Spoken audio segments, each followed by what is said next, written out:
It was 1 year ago when the world changed forever, and certainly not for the better. Killers, rapists, and thieves called themselves a state, and their state of terror resonates almost unchecked around the world today. If it's unofficially the 51st state, why then should America not bail out and say Puerto Rico?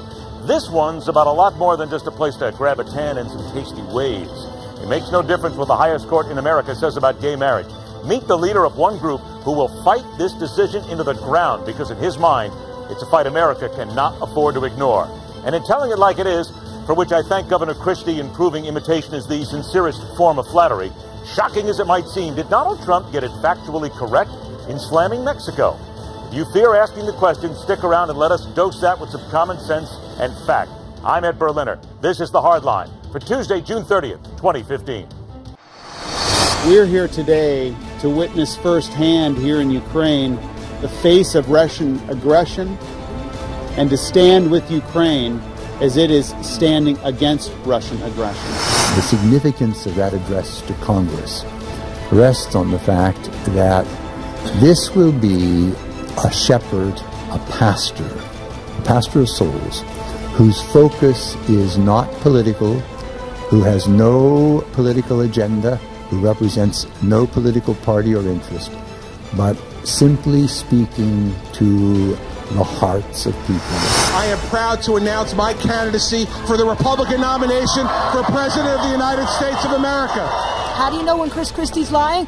When his lips are moving. He wants to reach across the aisle. He's tried to do that in New Jersey with a tough legislature, and that's what he wants to do in Washington. Isn't that really what we want? We want everybody to work together, so that's my takeaway. And he tells it like it is, which is what I like also.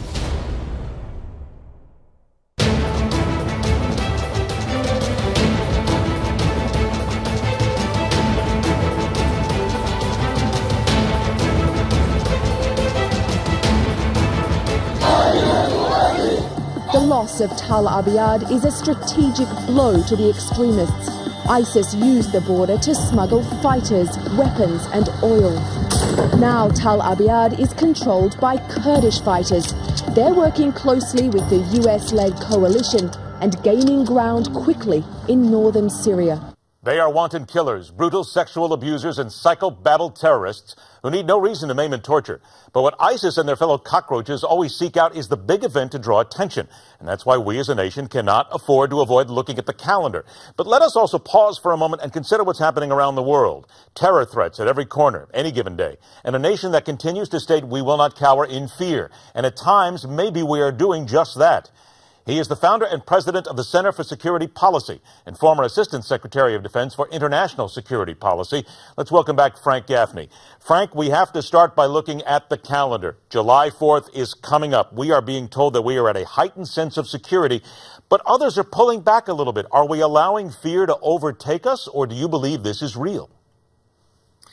I'm concerned, Ed, I must tell you, that the Islamic State and indeed the larger jihadist enterprise, I kind of think of it as the global jihad movement, of which the Islamic State is, of course, just one part, is very much on the march. I think they've been emboldened by what they've seen out of this president, the active support that he has provided to groups like the Muslim Brotherhood and now jihadists of the Shiite stripe in the form of the Islamic Republic of Iran.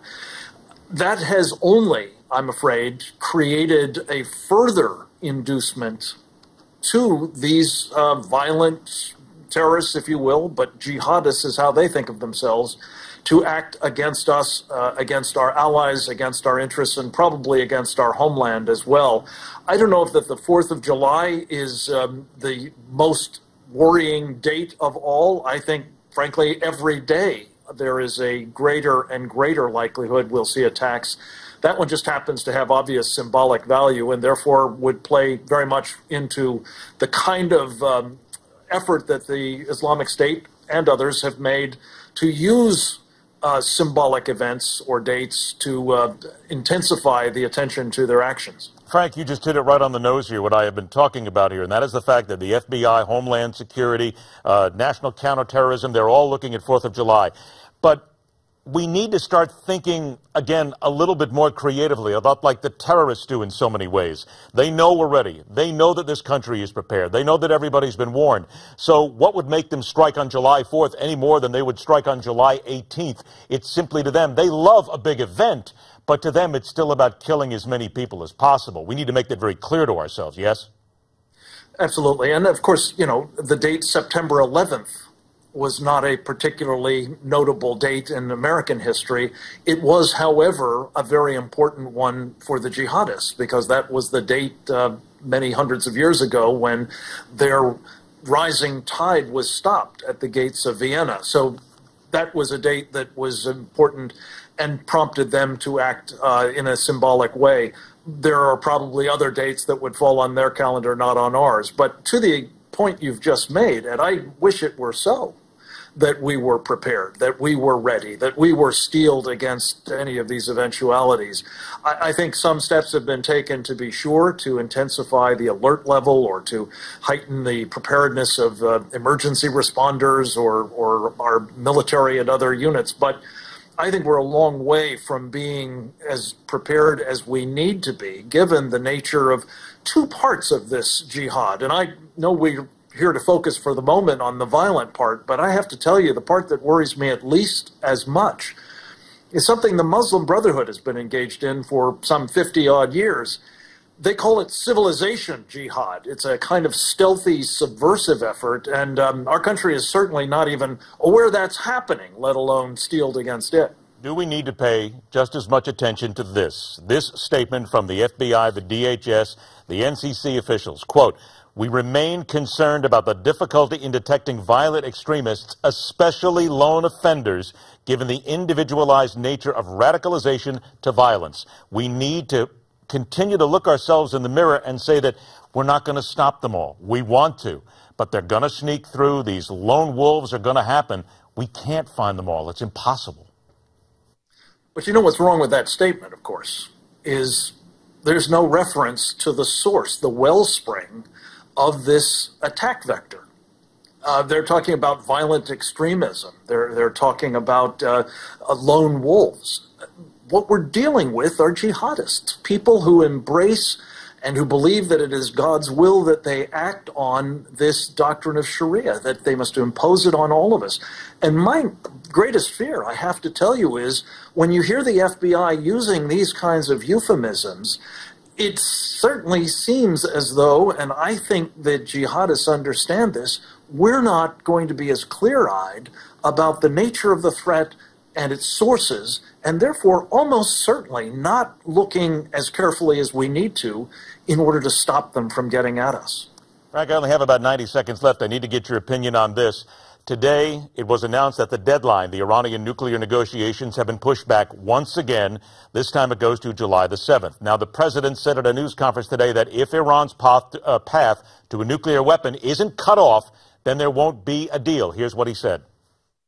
If we can't provide assurances that the pathways for Iran obtaining a nuclear weapon are closed, and if we can't verify that, if the inspections regime, the verification regime is inadequate, then we're not going to get a deal.